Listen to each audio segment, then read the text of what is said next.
September 21 collector గారు ఇచ్చినటువంటి ఆర్డర్లు. ఇది ప్రభుత్వ భూమి, ఏదైతే ఎండోమెంట్ భూమి కాదు. ఎండోమెంట్ భూమి అనేటువంటిది మెన్షన్ చేయలేదు. ఫస్ట్ ఆఫ్ ఆల్ ఇది ప్రభుత్వ భూమి కాదు, ప్రైవేట్ భూమి అని చెప్పి ఇచ్చినటువంటి ఆర్డర్స్. ఇది మన కలెక్టర్ గారు చేసినటువంటి ఘనకార్యం, అనకాపల్లి జిల్లా కలెక్టర్ చేసినటువంటి ఘనకార్యం. 100 కోట్ల రూపాయలు విలువైనటువంటి దేవస్థానం భూమి, దేవాదాయ ధర్మాదాయ శాఖకు సంబంధించినటువంటి భూమి. వారు ఏదన్నా ఎప్పుడన్నా దేవాదాయ ధర్మాదాయ శాఖకు సంబంధించినటువంటి పొరపాటును ఏదన్నా రికార్డులో పడినా జిల్లా కలెక్టర్కి దాన్ని తొలగించేటువంటి అధికారం లేదు. జిల్లా కలెక్టర్ దాన్ని ఎండోమెంట్ కమిషనర్కో లేదా పై అధికారులకి, ఎండోమెంట్ డిపార్ట్మెంట్కి సంబంధించినటువంటి పై అధికారులు పంపిస్తే వారు దాన్ని పరీక్షించి మొత్తం అంతా కూడా దాని మీద ఎగ్జామిన్ చేసి మోరల్ గా సబ్జెక్ట్ అంతా తెప్పించుకొని వారు అధికారం కలెక్టర్కి ఇస్తే తప్ప దాన్ని తొలగించేటువంటి అధికారం జిల్లా కలెక్టర్ లేదు. అయినప్పటికీ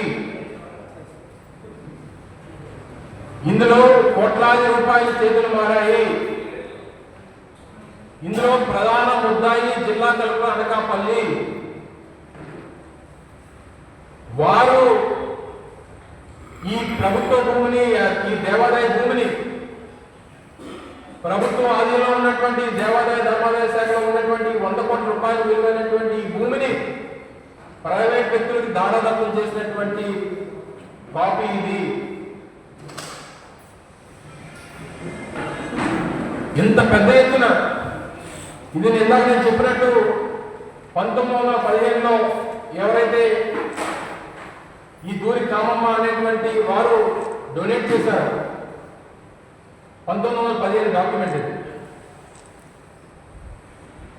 ఇది బ్రాహ్మణుల సత్రం కోసం, బ్రాహ్మణులకు భోజనాలు నిమిత్తం నిర్మించాల్సినటువంటి సత్రం గురించి మేము ఆ టెంపుల్కి ఇస్తున్నట్టుగా ఇచ్చినటువంటి డాక్యుమెంట్. 1915 డాక్యుమెంట్ ఇది. 1915 డాక్యుమెంట్ ఉంది. ఎవరైతే కౌలుదారుడు ఉన్నారో కౌలుదారుడికి సంబంధించినటువంటి పాస్బుక్ క్లియర్ గా కౌలుదారుడు అని చెప్పి పాస్బుక్ ఉంది. ఇవన్నీ ఉన్నా సరే మరి కలెక్టర్ గారికి కనబడలేదు. ఓ పక్కేమో హిందుత్వం గురించి, దేవాలయాల గురించి, దైవం గురించి, మతం గురించి ప్రభుత్వాలు మాట్లాడుతున్నా ఉన్నాయి.